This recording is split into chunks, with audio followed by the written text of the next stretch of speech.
Bien, bonjour à tout le monde. Avec mes collègues, nous avons préparé un voyage scientifique qui correspond à l'apport, à la contribution intellectuelle scientifique de Gabriel Mugni, qui nous a quittés, mais qui reste très vivant dans notre mémoire, dans ses écrits et dans l'héritage qu'il a laissé. Avec Juan Mafalomir, avec Alain Kiamzad, qui malheureusement ne peut pas être là aujourd'hui, mais qui a participé de très près à la préparation de ce voyage.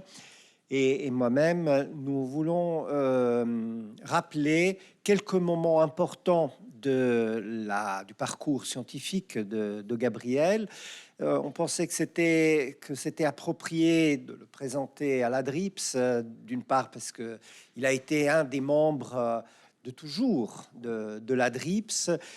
Bien entendu, il a été directeur de la Revue internationale de psychologie sociale pendant 2 mandats. Si vous voulez connaître tous les détails de son parcours et de sa contribution scientifique, la RIPS a édité un numéro spécial très intéressant avec beaucoup de contributions. Et bien entendu, il faut rappeler la médaille de la DRIPS qui lui a été décernée lors de l'11e Congrès international de psychologie sociale en langue française. Bien, ça c'est pour introduire le sujet, mais on va quand même parler de science. On va parler de science, on va essayer de... Ça va si je m'approche comme ça ? On va essayer de reparcourir les grandes étapes du travail de Gabriel Mugni en grande ligne, parce que son travail est immense, complexe, interconnecté. Et donc, on va partir, on va faire un parcours qui va commencer en 1972, en 1972, et qui va arriver jusqu'à nos jours. Et je vais vous montrer aussi, nous allons vous montrer que ce travail perdure.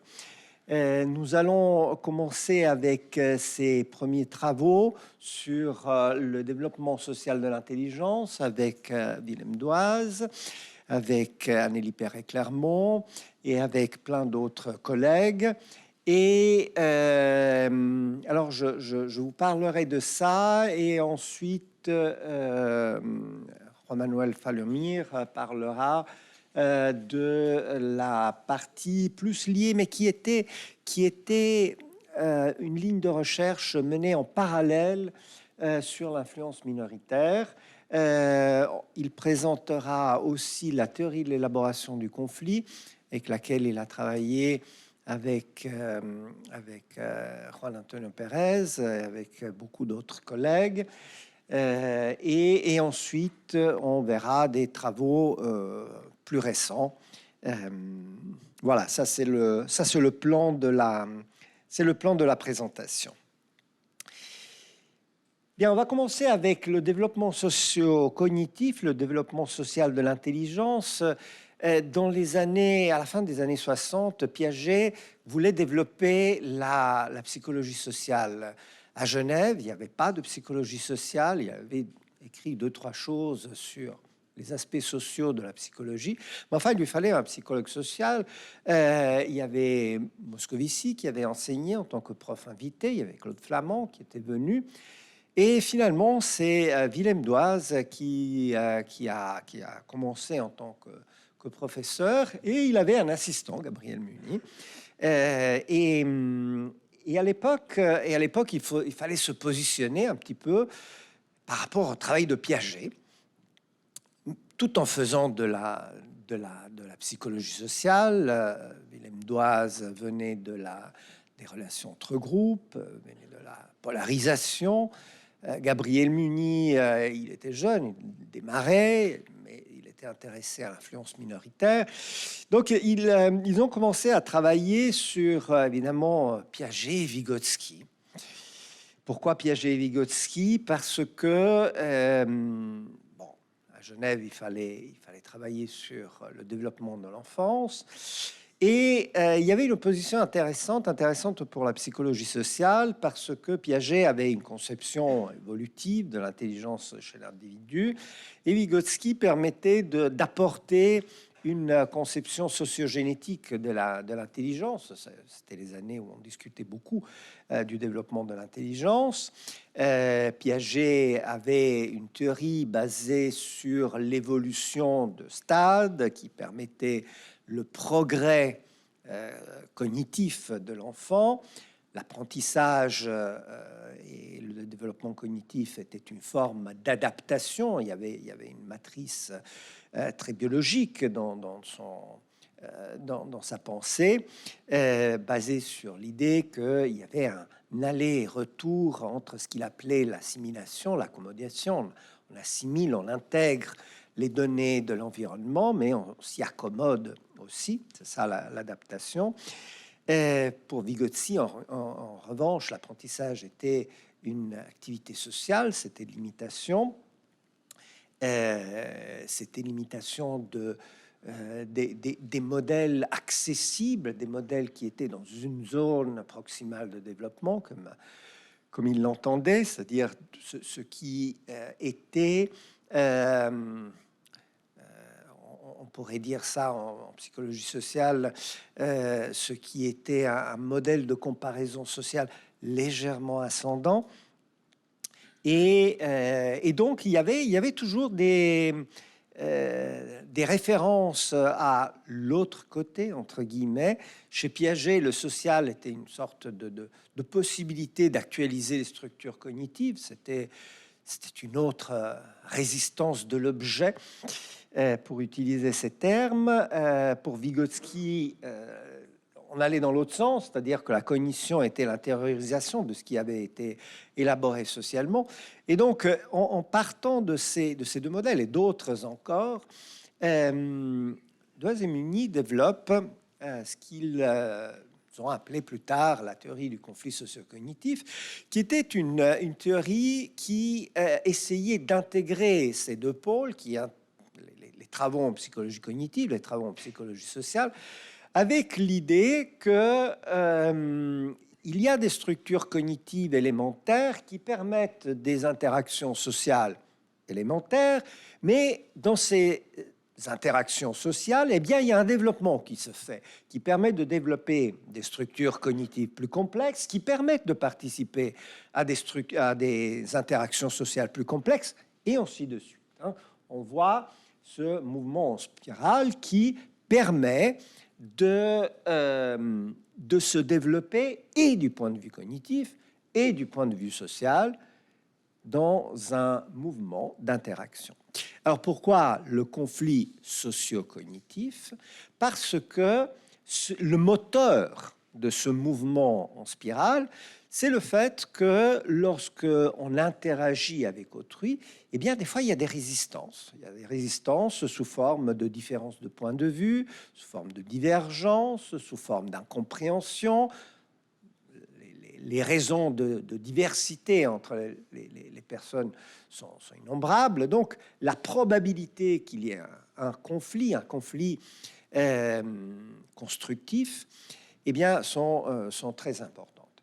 Et donc, ils ont développé un programme de recherche qui est consigné dans le livre que j'ai montré tout à l'heure dans la diapositive, et qui a permis des avancées remarquables sur la compréhension du développement social des structures cognitives. Je vais vous montrer juste une étude. C'est une étude très ancienne. C'est une étude qui a des limites. Pour reprendre ce que disait Thierry tout à l'heure, on appuierait tout de suite sur le bouton rouge. Mais vous allez voir qu'il n'y a pas de raison de le faire. Mais qui est importante parce que à cette époque-là, ça représentait une innovation. Ça représentait une rupture épistémologique. Alors, c'est une étude qui a été publiée en 1978, en 1978, inspirée de l'épreuve des 3 montagnes de Piaget. Il fallait utiliser le matériel de Piaget, c'était cette époque-là. Piaget était encore vivant. Et c'est une étude qui permet d'étudier la coordination des points de vue et comment l'enfant passe de ce de ce que Piaget appelait l'égocentrisme à la décentration. Donc il y avait une maquette, il y avait des montagnes, et puis il y avait des personnages. Puis on demandait à l'enfant de dire ou de reconnaître sur des planches, selon les versions, ce que l'autre voyait. Ça pouvait être un enfant qui était en face, qui était de l'autre côté. Et évidemment, il y a un stade dans lequel l'enfant dit que l'enfant qui est en face voit exactement la même chose que lui il voit, ou elle voit. Bien. C'est seulement vers 9-10 ans que l'enfant arrive à se décentrer. Il y a une convergence avec les théories sur les travaux sur la théorie de l'esprit. Hein, c'est à peu près l'âge auquel on commence à imaginer que d'autres voient des choses différentes que ce que nous on voit. Bien, alors eux, ils avaient une version adaptée de l'épreuve des 3 montagnes. Donc c'était un village avec des maisons. Il y avait un petit lac pour servir de repère. Et il fallait le reproduire en faisant une rotation. C'est compliqué, hein, surtout en fonction du nombre de degrés que demande la rotation. Il y avait plusieurs versions. Mais ce qui était intéressant, c'était qu'il y avait 2 enfants, et pas un seul enfant. Il y en avait 2 qui devaient se mettre d'accord sur la solution. Ça se présentait comme ça, donc photo d'époque. Vous trouvez ça dans la première version du livre. Et voilà, les enfants étaient là et ils devaient, ou elles devaient, reproduire le village. Bien. Donc, ce qui est intéressant, c'est que c'était une étude sur le développement. Donc, il y avait un modèle d'apprentissage, il y avait une phase de pré-test, donc individuelle, dans laquelle la tâche était exécutée en solo, et on divisait les enfants en 3 catégories de développement. Compensation nulle, les enfants ne faisaient pas de compensation droite-gauche, haut et bas, ils faisaient juste une translation. Compensation partielle, ils compensaient l'une des dimensions, droite-gauche ou haut et bas, et compensation totale, ils avaient la bonne réponse. Bien. Ensuite, on les mettait en interaction, donc à 2, en groupe, en diade, et donc ils devaient se mettre d'accord. Et ensuite, on faisait un post-test individuel pour voir s'il y avait un effet de développement. Alors, il y a plusieurs résultats. Je vais vous montrer seulement ce qui se passe au post-test. Donc là, c'est toujours un tableau d'époque du livre d'origine. Bon, je l'ai bricolé un petit peu parce que comme ça c'est plus clair. Et donc on regarde combien d'enfants progressent et combien ne progressent pas. Vous voyez, les N sont très petits. Bien. Alors on voit le progrès des enfants les plus qui ont le degré de développement le plus bas, les enfants à compensation nulle, et on met toujours avec qui ils étaient. Ces enfants-là étaient en groupe avec des autres enfants à compensation nulle. Ces enfants-là étaient en groupe avec des enfants à compensation partielle, avec des enfants à compensation totale, compensation partielle avec compensation nulle, compensation partielle, compensation partielle. Alors, on trouve des choses relativement banales, comme le fait que 2 enfants à compensation nulle progressent pas vraiment. Donc, il y a plus de non-progrès que de progrès. D'autres choses attendues, c'est-à-dire que des enfants à compensation nulle progressent avec des enfants qui sont un peu mieux qu'eux. Mais il y a des choses intéressantes qui se produisent, qu'on verra par la suite, et qui fondent la théorie qui ensuite va se développer. La première chose, c'est que c'est pas parce que on est avec quelqu'un qui est meilleur que nous qu'on va progresser. 1978. Ça, on le connaît avec les études sur la complaisance, mais la complaisance, généralement, est relative à des aspects normatifs. Là, on est sur le transfert d'informations, le transfert de connaissances. Normalement, si on pense que l'apprentissage est un transfert de connaissances, eh bien, ce résultat-là ne devrait pas se produire. On verra ensuite que ce résultat a été répliqué bien des fois par la suite, et il a aussi développé un petit nom dont je vais vous parler tout à l'heure. Mais peut-être le résultat le plus important est celui-là. C'est un résultat incompréhensible. C'est le résultat qui fait que l'enfant à compensation partielle progresse avec l'enfant à compensation nulle, qui, du point de vue informationnel, n'a rien à lui donner. Absolument rien. Si on pense que l'apprentissage est un transfert de connaissances, on ne peut pas comprendre ce résultat. En revanche, si on pense que la connaissance se développe dans l'interaction lorsqu'il y a une résistance, lorsqu'il y a un échange, lorsqu'il y a une élaboration de la divergence, alors on peut le comprendre. On peut comprendre que l'enfant a compensation partielle, il essaie d'expliquer à l'autre qui sait rien, et l'autre il dit ouais mais moi j'ai pas compris. Alors lui il doit réadapter, reformuler, restructurer ses schèmes cognitifs, et c'est pour ça qu'il progresse. Alors évidemment les N bip, hein, bouton rouge, mais après derrière, bien plus tard, il y a eu 2 méta-analyses sur les effets du tutorat. Cohen et collaborateurs, Sharpley et Sharpley, 2 méta-analyses qui montrent que dans le tutorat, c'est ça le tutorat, hein, c'est quelqu'un qui sait un peu mieux qui montre à quelqu'un qui sait un peu moins bien. Hein. Eh bien, ces 2 méta-analyses montrent le même résultat. Il y a un effet bénéfique pour le tutoré, mais il y a aussi un effet bénéfique pour le tuteur. Hein? Sénèque disait que qui enseigne apprend 2 fois. Qui docet dicet.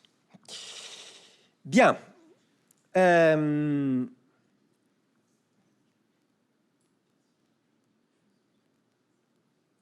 On voit bien donc que l'on passe avec cette approche, il y a un changement paradigmatique important. On passe d'une psychologie bipolaire, l'enfant qui apprend par conflit cognitif parce qu'il y a une résistance de l'objet qui ne se laisse pas comprendre tout de suite, et il doit faire un effort, ça c'est Piaget, et la psychologie cognitive qui en a suivi, à un modèle tripolaire, typique de qui était déjà présent chez Moscovici, mais qui ici est appliqué au développement social de l'intelligence. Bien. Ce qui est important, c'est que ça reste mystérieux. Comment ça se fait que il y a un conflit, puis tout d'un coup, il y a une restructuration cognitive? C'est mystérieux, c'est magique. Et au fait, c'est pas magique du tout. C'est que, à la suite du conflit, il y a une régulation. Il peut y avoir une régulation relationnelle, basée sur la comparaison sociale des compétences, qui a raison, qui a tort. On voit bien que l'enjeu, là, c'est l'estime de soi, le rehaussement de soi, et la focalisation, c'est sur le statut relatif des partenaires. Ce qui explique que souvent, il y a une influence superficielle de l'imitation, de la complaisance, et c'est ça qui explique le fait que l'enfant à compensation nulle, lorsqu'il est avec un enfant à compensation totale, bah, il apprend rien, parce que l'autre, il arrive, il lui montre, lui dit oui, oui, oui. L'autre, il a la bonne réponse, mais il n'a rien compris. Il peut y avoir une régulation épistémique. Régulation épistémique est basée sur la comparaison des réponses. Il y a une focalisation sur le contenu. L'enjeu ici est la tâche. Comment on peut, si on a une réponse différente, comment est-ce qu'on peut intégrer les 2 réponses pour trouver une réponse qui va au-delà, qui peut-être intègre les deux. Et c'est pour ça que dans ces cas-là, on voit apparaître une influence profonde. Bien, dans les 2 minutes qui me restent, j'aimerais vous dire une chose. Ça, c'était les années 70, les années 80. Et ce modèle a beaucoup évolué, je vais revenir tout à l'heure, mais on voit bien que dans des modèles plus récents, qui sont très récents, on a développé encore plus les régulations relationnelles en les divisant en protectives et compétitives parce que on les a mis en relation avec des buts d'accomplissement. On voit bien comment cette régulation du conflit peut se faire différemment en fonction des buts que les partenaires de l'interaction ont. Et encore plus récent, alors là on peut dire, ouais, c'est référence maison. Mais les Américains s'y intéressent aussi. Là, une publication très récente de l'équipe de Carrie Rosette qui pousse encore plus loin la division, la spécification en divisant en deux la régulation épistémique. Et il y a aussi des applications qui sont récentes. Là, vous voyez l'une des tâches qui ont été inventées dans cette période de développement social de l'intelligence, le jeu coopératif, qui est un jeu de coordination entre enfants. Eh bien, ça a été repris tout récemment dans une émission de la télévision suisse pour illustrer les bénéfices de la coopération. Bien, je vais passer la parole à Roma qui va continuer ce périple. Ce voyage. Je te laisse le...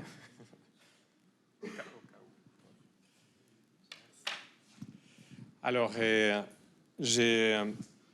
j'enchaîne avec une partie spécifique de ces voyages. Donc, je vais commencer, donc je vais enchaîner trois parties du voyage qu'on a prévu, trois étapes.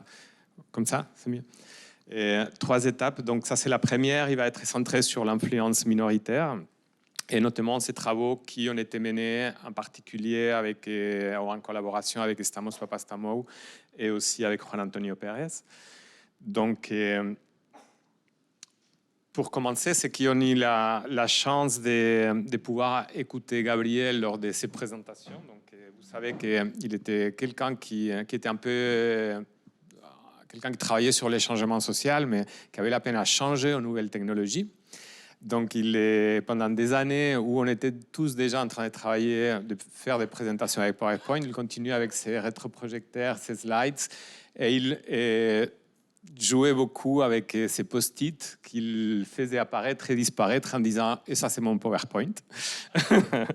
Donc voilà, ça c'est un petit clin d'œil à lui avec ses post-it pour montrer un peu les 3 ouvrages dans lesquels s'est synthétisé un peu ses idées clés lors de ces parties de son travail. J'ai retenu une phrase qui n'est pas représentative de ce qu'il a fait au niveau de la recherche, mais qui est représentative des problématiques qu'ils ont abordées et de la portée sociale de ces travaux. Donc, les féministes, les Black Power, les antiracistes, les homosexuels, les écologistes, les antinucléaires, on pourrait continuer encore et encore, sont toujours sentis entre les lignes de nos expérimentations, allant des expérimentations de laboratoire les plus typiques aux plus ancrées dans les terrains. D'accord ? Donc, d'un côté, c'est vrai qu'on est peut-être un peu déçu, pessimiste du fait que 40-50 ans plus tard, ces problématiques sont autant d'actualité. Mais au moins, on voit aussi la portée de ces travaux qui, à une époque sociale quand même déjà assez importante par rapport à ces mouvements sociaux et la question du changement social. Et il a réussi à faire tout un travail de recherche dans lequel articulait parfaitement ces démarches rigoureuses, scientifiques, expérimentales. Comme disait Thierry avant, psychologie sociale expérimentale, il faisait partie de cette équipe de chercheurs francophones qui ont vraiment donné cette importance à la recherche expérimentale comme une manière de réfléchir, de mieux comprendre la réalité, et qui n'était pas nécessairement une psychologie sociale expérimentale simple, à deux conditions. Parfois, si on lit ces textes, on retrouve des études avec pas 4 conditions, 8, 12, je n'ai trouvé même à 16 conditions expérimentales. Et c'est quand même assez impressionnant l'essence avec laquelle il réussissait à réfléchir sur l'ensemble de ces plans expérimentaux avec un discours qu'on ne pourrait plus écrire maintenant, parce qu'à l'époque, j'ai l'impression qu'on pouvait écrire un peu plus ce qu'on pensait. Actuellement, peut-être on est un peu plus limité dans ce qu'on arrive à écrire et publier. Mais en tout cas, une richesse énorme par rapport à ces problématiques et par rapport au dispositif expérimental adopté pour les mettre en place. Pour entrer un tout petit peu plus directement sur ce qui était sa contribution plus spécifique, et donc évidemment ça peut sembler un peu caricatural dit comme ça, mais je dirais que c'est les points qu'on on est assez souvent d'accord qu'il a amené spécifiquement à cette littérature, à cette problématique. Donc évidemment, les points de départ de l'influence minoritaire dans les travaux de Gabriel étaient pas uniquement les travaux de Moscovici, mais la manière dont Moscovici s'était positionné par rapport à ces domaines qui est l'influence sociale et les changements sociaux, avec cette conceptualisation de ces modèles fonctionnalistes de la reproduction sociale où il y a que les sources qui ont un pouvoir, qui créent de la dépendance, qui sont en mesure d'obtenir un changement. Et c'est un changement, que Moscovici disait, c'est que de la reproduction. Il n'y a pas un véritable changement parce que c'est tout simplement reproduire ce que les sources de pouvoir sont en train de dire. Alors il proposait que les minorités qui a priori étaient dépourvues de pouvoir, donc effectivement, avec la création d'un conflit social, elles pouvaient obtenir un changement qui passait par ce processus de validation ou d'invalidation, que je viendrai plus tard, et qui a mené au changement social à condition qu'il y ait une consistance synchronique, diachronique dans ces travaux. Donc, sur ces courbouillons, parce que c'est résumé très rapidement, mais c'est quand même, on connaît tous bien ces travaux et cet apport de Moscovici dans la conceptualisation générale et dans son apport spécifique à cette problématique. Donc, Gabriel Mounier, dans ses premiers travaux, post-it, clin d'œil encore, c'est pas les dernières, et donc a apporté au moins 2 éléments clés. D'abord, face à la dualité minorité-majorité, il a proposé un univers plus complexe avec 3 agents. Donc, il y avait les pouvoirs, la majorité, qui incarnait les pouvoirs, et il y avait la minorité active qui va essayer de changer, et il y avait aussi la population. Donc, en fait, c'est la cible d'influence qu'on va essayer de changer. Et deuxième point, c'est le style d'influence. Donc, il différenciait entre ce qui était le style de comportement, plus rattaché à ce que Moscovici avait proposé comme de la consistance, diachronique et synchronique, et il proposait les styles de négociation, donc, qui introduisait une dimension de flexibilité, rigidité dans la manière où on peut amener et où on peut présenter nos propos. Ça semblait relativement simple. Je trouvais, en préparant cette présentation, une de ces images où on voit bien la complexité de la manière dont, en tout cas, il s'est posé les questions, en lisant aussi dans la manière dont il répondait à beaucoup de ces questions. Mais j'ai voulu garder cette image, à part des... Bon, voilà, vous voyez la première phrase. Donc, les flèches indiquent l'ensemble des relations à considérer dans l'étude de l'innovation minoritaire. 1, 2, 3, 4, 5, 6, 7, 8, 9, 10, 11, 12, 13 flèches à tenir en considération.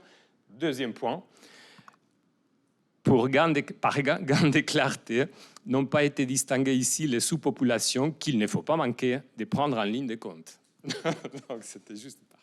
je ne vais pas rentrer dans tous les développements de ça, mais en tout cas, dans ces propositions, il y avait évidemment une conceptualisation du lien entre la majorité, les pouvoirs et la population, que c'était un lien de domination. Et il y avait là les liens entre la minorité et les groupes au pouvoir. La majorité, c'était l'antagonisme, où la consistance au niveau des comportements synchroniques et diachroniques devait être rigoureuse. Et ensuite, il y avait ces négociations que la minorité devait avoir avec la majorité. Et notamment, par exemple, ici, rentre en ligne de compte des travaux avec Papastamou.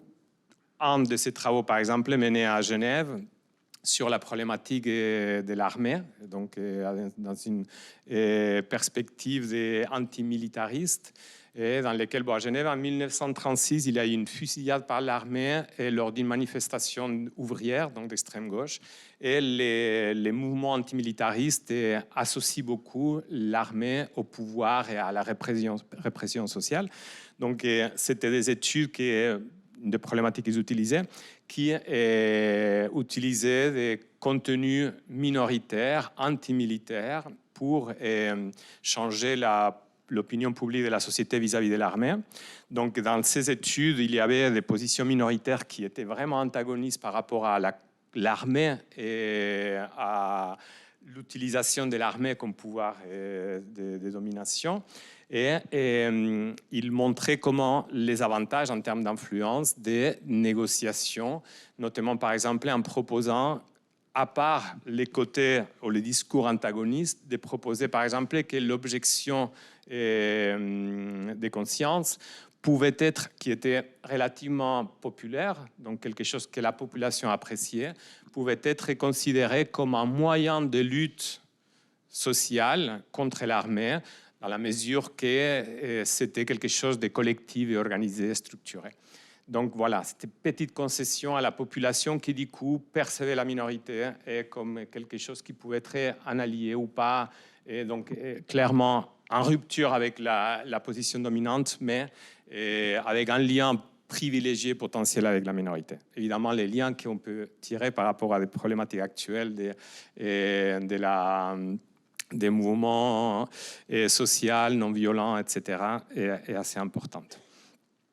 Deuxième contribution à ce moment-là de Gabriel, c'est aussi au niveau des processus d'influence. Je reviens sur Moscovici, et donc point de départ, donc, vous connaissez bien cette théorisation majorité, processus d'influence, donc la comparaison sociale, la minorité, processus d'influence sociale, la validation, comme j'ai dit avant, et donc qui amène à l'influence latente, indirecte et différée. Donc deux sources d'influence, deux processus spécifiques à chacune. Donc Gabriel nous propose, en collaboration avec Juan Antonio Pérez, la théorie de la dissociation. Donc premier point de cette théorie, c'est qu'en fait, il conteste l'idée que chaque processus d'influence serait spécifique à une source. Les deux processus sont en ligne de compte en train d'opérer lorsqu'on est confronté à n'importe quelle source, et en l'occurrence aussi vis-à-vis de la minorité. Il n'y a pas que la validation, il faut prendre en considération tous les éléments qui sont liés dans la comparaison sociale, dans les aspects relationnels.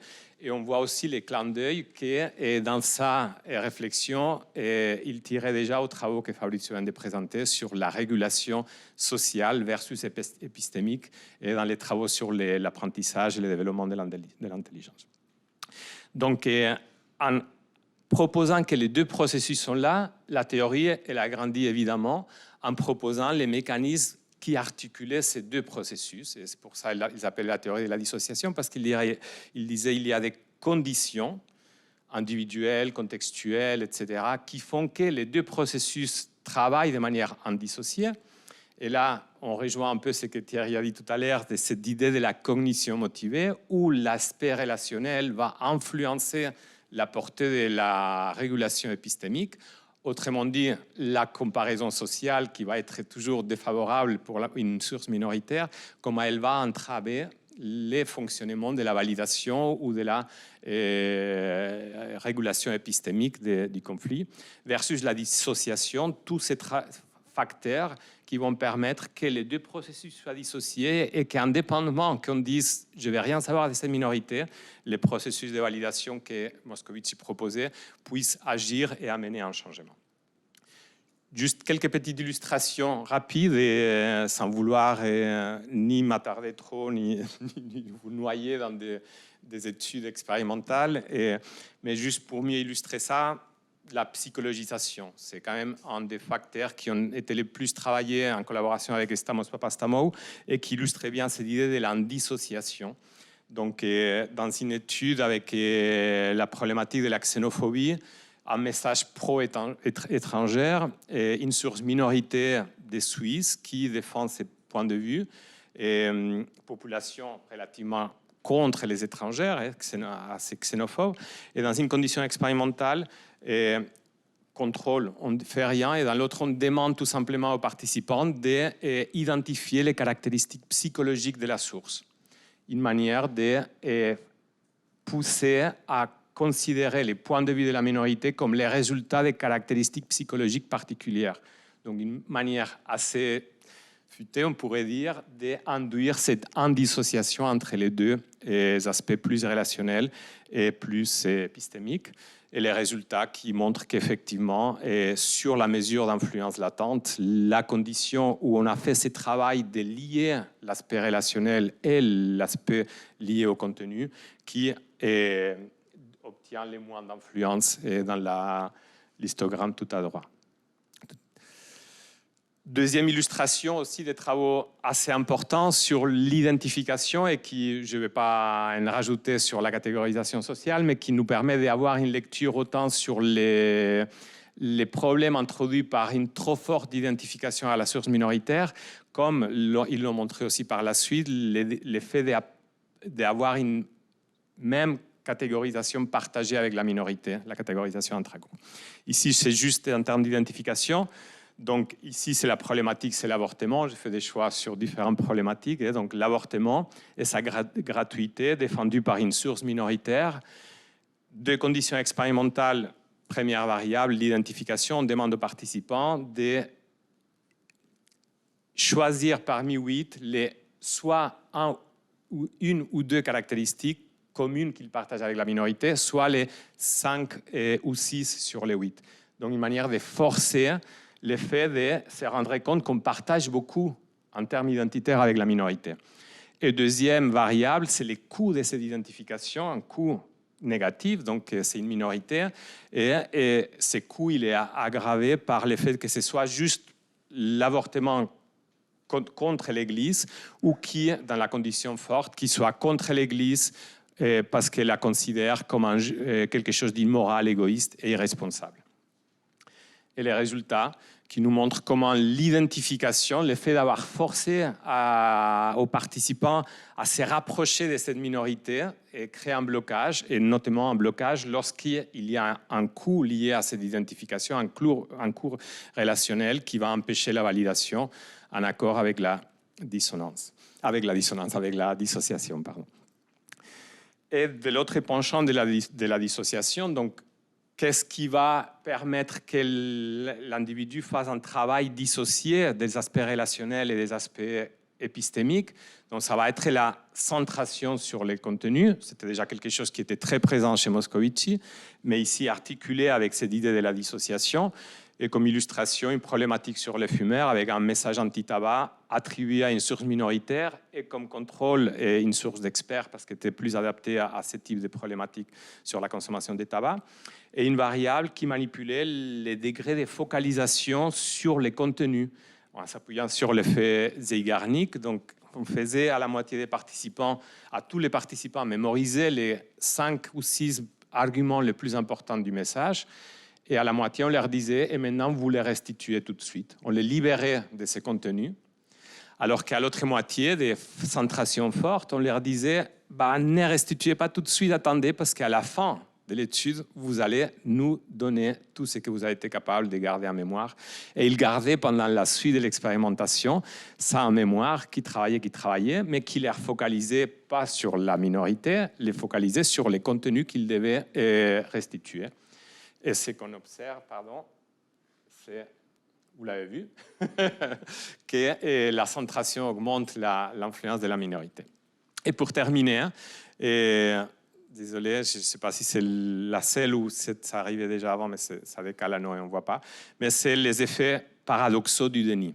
Donc, juste l'idée de Wegener sur les effets paradoxaux de la suppression de la pensée, il y a une grande ressemblance, on va dire, qu'on peut tirer entre les travaux sur les dénis et ces travaux plus généraux de la difficulté à supprimer des pensées, parce que, comme effet paradoxal, arrive que lorsqu'on essaye de ne pas penser à quelque chose, pour ne pas y penser, il faut d'abord l'identifier et ensuite essayer de ne pas y penser, ce qui veut dire qu'on réifie cette chose. Donc, les travaux sur le déni avaient un tout petit peu cette idée derrière, mais rajoutaient assez de la centration sur les contenus, quelque chose qui était, on va dire, une illustration plus évidente de la dissociation, parce que le déni n'est pas uniquement l'effet de dénier un contenu, c'est aussi une manière de se distancier de ces contenus et alors de clairement afficher qu'on est en désaccord, qu'on se distancie de cette minorité.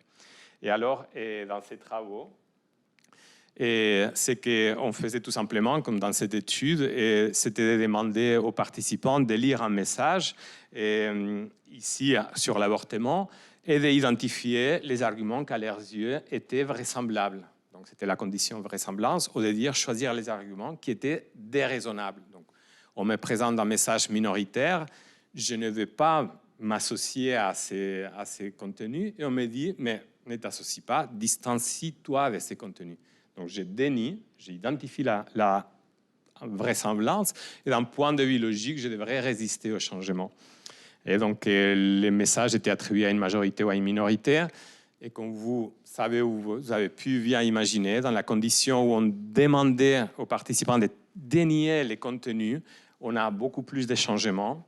Un changement qu'en plus, dans d'autres études, on observe aussi, en particulier, chez ceux qui ont dénié le plus. Donc, c'est ceux qui se sont vraiment donnés avec plaisir à dire ces minorités racontent n'importe quoi, parce que c'est ci, parce que c'est là. Et c'est tout un travail qui était intrinsèque à la validation que Moscovici proposait. Et j'arrive, je ne sais pas si dans les bons timings, mais peut-être assez correctement, mais je n'arrive plus à les... S'il peut les garder, me dire. Et donc, on arrive à la deuxième partie que je vais vous présenter, donc la troisième étape, ou quatrième, si on compte la petite introduction, et qui va être plutôt centrée sur, à partir des années 90, sur le développement de la théorie de l'élaboration du conflit, qu'on la retrouve évidemment dans l'ouvrage qu'il a publié avec Juan Antonio Pérez, un ouvrage collectif où tous leurs collaborateurs ont essayé de contribuer aussi, et aussi dans les volumes de cette collection de la psychologie sociale qu'il a édité avec Dominique Oberlé et Jean-Léon Beauvois, où aussi un travail collectif à refléter cette théorie de l'élaboration du conflit. Donc, en fait, le point de départ de cette théorie est un peu le constat que dans les domaines de l'influence minoritaire, tout et son contraire est possible. C'est-à-dire qu'il y a des théorisations de toutes les couleurs, je ne vais pas rentrer dans les détails, mais il y a différents auteurs, différentes écoles qui défendent des prédictions exactement opposées. Moscovici par rapport à Macchi, par exemple, avec son approche du consensus, et qui, les deux, obtiennent une certaine légitimité empirique pour leurs postulats.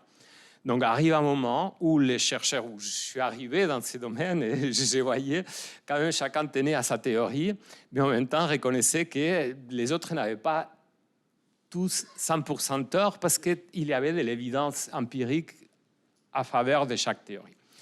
Donc, en même temps, pas toutes les théories pouvaient être valides, et donc il s'agissait bien d'identifier les conditions de validation de ces théories. Et c'est que Gabriel et Juan, ils ont essayé de faire en partant des trois constants. En fait, dans tous ces travaux théoriques et empiriques, il y avait différentes situations. Il y avait des modèles qui étaient testés dans des situation spécifique, il y avait des sources d'influence différentes. Parfois, c'était des experts, parfois, c'était des minorités numériques, parfois, c'était...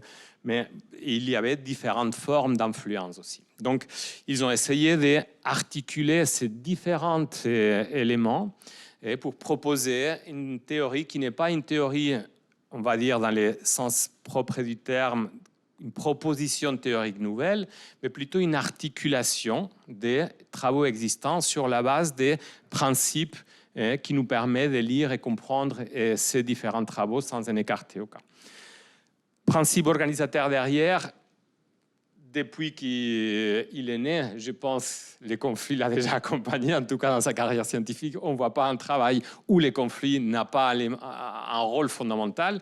La théorie de l'élaboration du conflit, dans les titres déjà, les conflits est là. Et c'est les moteurs, c'est les points communs à tous les processus et autour de quoi s'articule l'ensemble des processus. Et cette théorie donne une grande importance aux préconstruits épistémiques.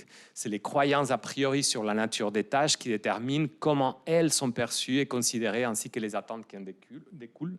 Et finalement, les deux dimensions qui sont proposées dans la théorie, c'est la pertinence de l'erreur, donc s'il est possible d'établir objectivement la réponse correcte, ou du moins la meilleure, parfois oui, parfois non, et l'ancrage social, si les réponses déterminent l'appartenance groupale ou catégorielle, définissant la valeur de l'individu, à nouveau, parfois oui, parfois non.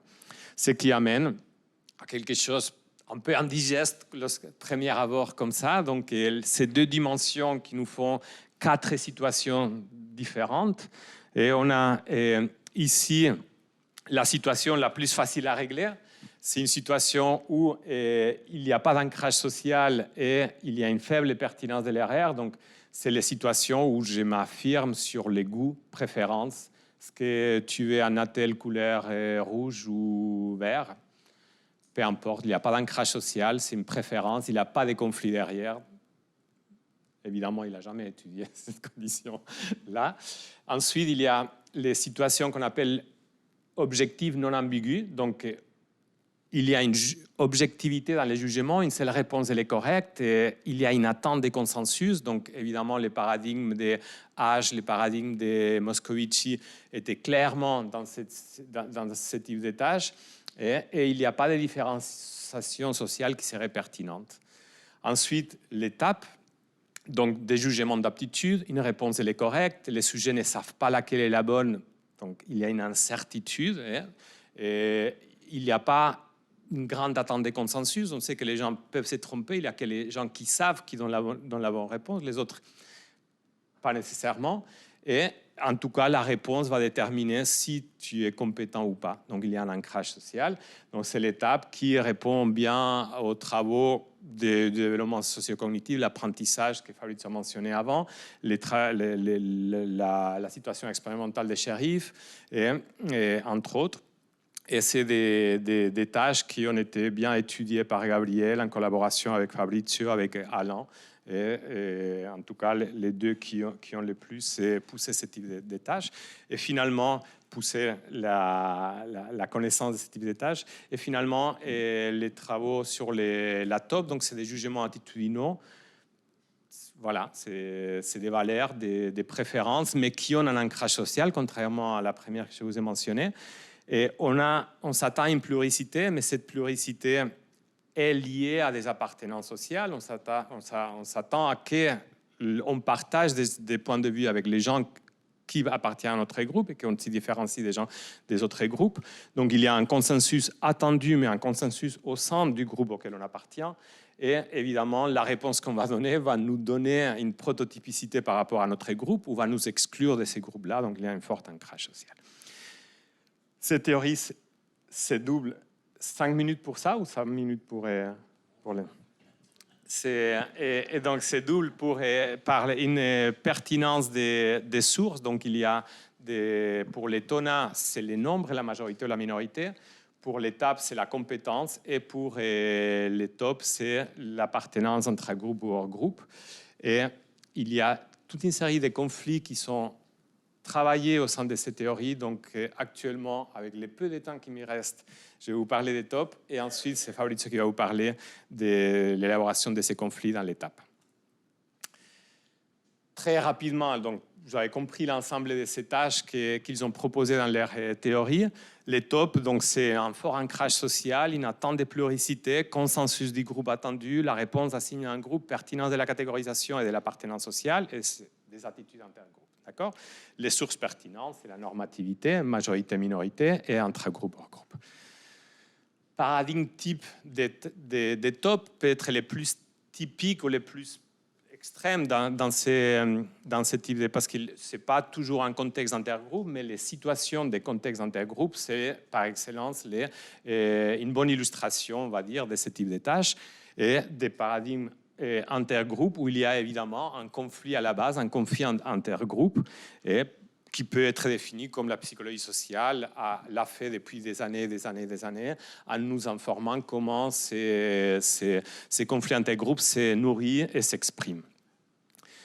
Et la situation en termes d'influence minoritaire, et je commençais par les sources minoritaires, c'est qu'à l'intérieur de l'intragroupe, il y a un petit groupe minoritaire qui va essayer de changer la population qui est imprégnée de ces conflits intergroupes et va essayer de la changer, notamment par rapport à son avis vis-à-vis du hors-groupe. Et alors, on en rajoutera à ces types de situations, ces conflits d'identification que j'ai déjà décrit un tout petit peu avant dans les premiers travaux sur l'identification et l'appartenance catégorielle. Et donc, il y sera un conflit relationnel qui va amener la population à se distinguer de cette minorité. Et finalement, encore un deuxième cas de figure d'influence où c'est la minorité hors groupe qui est la source d'influence et qui va essayer aussi de changer la population et qui va nous amener à un conflit qu'ils ont appelé cognitif-culturel qui est basé un peu sur cette culpabilisation et victimisation du hors-groupe et en fonction des valeurs et du Zeitgeist qui peut amener à la validation ou pas en fonction d'autres paramètres. Mais en tout cas, l'idée ici est bien que s'il y a de l'indissociation, ces conflits, l'aspect relationnel de ces conflits va empêcher la validation du point de vue de la minorité, alors que s'il y a une dissociation, et donc ces conflits relationnels vont être mis à l'écart et il y aura alors une possibilité d'influence. J'ai une illustration ici, mais je vais la passer très rapidement. Donc, une condition tout simplement où on a manipulé la séance de ces conflits relationnels dans les contextes d'intergroupes en activant un plus grand besoin de différenciation par rapport au groupe, en activant un mode de comparaison d'interdépendance positive, peu importe, mais on a renforcé ces besoins de dire mon intragroupe est différent du hors-groupe. Et le résultat, c'est que lorsqu'on renforce ces conflits intergroupes, et donc dans la condition de haute menace, on voit que la minorité n'obtient pas de l'influence par rapport à la condition contrôle, alors que c'est lorsqu'on affaiblit ces conflits intergroupes qu'on obtient de l'influence. Et pour terminer, donc, les contextes des TOP où c'est la source majoritaire, et donc une partie des cas de figure est la même, donc les conflits intergroupes est toujours là, potentiellement nuisant d'un point de vue de la indissociation, les processus de validation et les conflits cognitivo-culturels peut être aussi là, ou lorsque c'est le hors-groupe qui est la source d'influence, mais dans les situations d'influence majoritaire, la situation change parce que c'est la majorité qui est pro-hors-groupe et au sein du groupe. Et ça crée des conflits différents qui vont être différenciés selon les degrés de conformité ou de déviance qu'on va avoir avec la position majoritaire. S'il y a conformité, comme Moscovici l'a proposé déjà, donc la conformité avec la majorité ne va pas amener à un changement profond, alors que si l'individu, dans le cadre de la tech, ne peut pas se conformer et il réalise la déviance dans laquelle il est inséré vis-à-vis de la majorité, alors il y a la possibilité d'un conflit normatif qui va amener un changement. Et alors, pour terminer, juste une étude qui illustre bien ça, c'est la dernière chose que je vous présente. Donc, une étude avec des participants suisses hautement xénophobes, je simplifiais pour regarder les groupes qui intéressent, et une condition où il y a une norme égalitaire versus une condition où il y a une norme de discrimination, donc ce qui nous intéresse, c'est la norme antidiscrimination ou égalitaire, et une condition où on va manipuler les degrés auxquels les participants sont initialement conforme ou pas avec la norme. Et pour ça, on s'est inspiré des travaux sur les crédits moraux qui proposent que la réalisation d'une première tâche permet aux gens d'avoir l'impression qu'ils sont déjà en accord avec un postulat normatif. Et donc, par exemple, l'effet d'embaucher quelqu'un en étrangère pour un poste de travail donne de moi quelqu'un qui n'est pas xénophobe. Donc, si j'ai à discuter avec quelqu'un qui mon attitude vis-à-vis des étrangers est en litige, je pourrais dire, je ne suis pas xénophobe, je viens d'engager quelqu'un qui est étrangère. D'accord ? Donc, c'est ces crédits moraux qui tuent les potentiels changements parce que les gens reviennent paradoxalement dans des positions plus xénophobes après avoir eu cette obtention des crédits moraux. Donc, effectivement, les crédits moraux renvoient à une conformité préalable avec la majorité versus l'absence de crédits moraux amène à une déviance préalable vis-à-vis de la majorité. Et lorsqu'on regarde les résultats, on voit bien qu'avec la norme égalitaire, la condition de conformité amène les xénophobes à exprimer même plus des billets, donc attitude contre les étrangers, alors que la condition de déviance, où ils n'ont pas pu affirmer qu'ils étaient en accord avec la norme, leur permet de changer vraiment vis-à-vis de cette norme. Voilà, il y a d'autres conflits dans ce type de tâches que je ne vais pas rentrer dans les détails. Je laisse la parole à nouveau.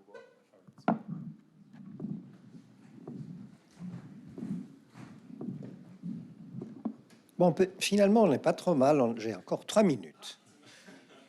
Non, 3 minutes. 3 minutes pour vous parler de... Kwama vous a présenté la théorie de l'élaboration du conflit, donc de ce qu'on a appelé les tâches d'aptitude. On a beaucoup travaillé ces dernières années avec Gabriel et avec Alain à ces tâches qui sont le prototype de la résolution du problème, le prototype de l'acquisition des connaissances, avec beaucoup de travaux appliqués à l'école ou dans toutes les situations dans lesquelles il y a une transmission de connaissances. Alors, je vais être très bref, mais comme Kwama vous l'a dit, ce qui est important dans ces tâches, c'est la compétence, parce que c'est ça l'enjeu. Hein. Si on a la bonne réponse, on est compétent. Si on a la mauvaise réponse, on est incompétent. Et alors, je vais directement aller sur le modèle qui a été développé. Impossible à lire. Je ne vous demande pas de le lire. Ce qui est important, c'est que ce modèle essaye de documenter tous les conflits qui apparaissent lorsque il y a des sources de haute ou de basse compétence. J'utilise source parce qu'on est toujours dans des modèles d'influence sociale qui essayent d'influencer des cibles de haute ou de faible compétence. Et évidemment, dans ces tentatives d'influence, eh bien, la source peut être plus ou moins menaçante pour l'identité de l'individu. Et alors, on voit apparaître beaucoup de cas intéressants, comme par exemple le conflit de compétences qui explique pourquoi parfois on fait venir des experts, on les fait travailler ensemble, ils ne peuvent pas se mettre d'accord, il n'y a rien qui en sort, ou le fait que parfois on fait venir des experts qui travaillent avec des compétences complémentaires.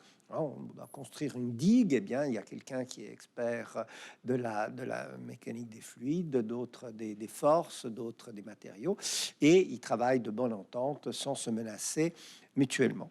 Mais globalement, la complexité de ce modèle rappelle une chose, c'est que le travail et la pensée de Gabriel et de toutes les personnes avec qui il a travaillé, cette complexité est grande, mais pour une raison finalement relativement simple, c'est que son objectif était de réussir à mettre en évidence les mécanismes qui apparaissent dans la complexité de notre réalité sociale.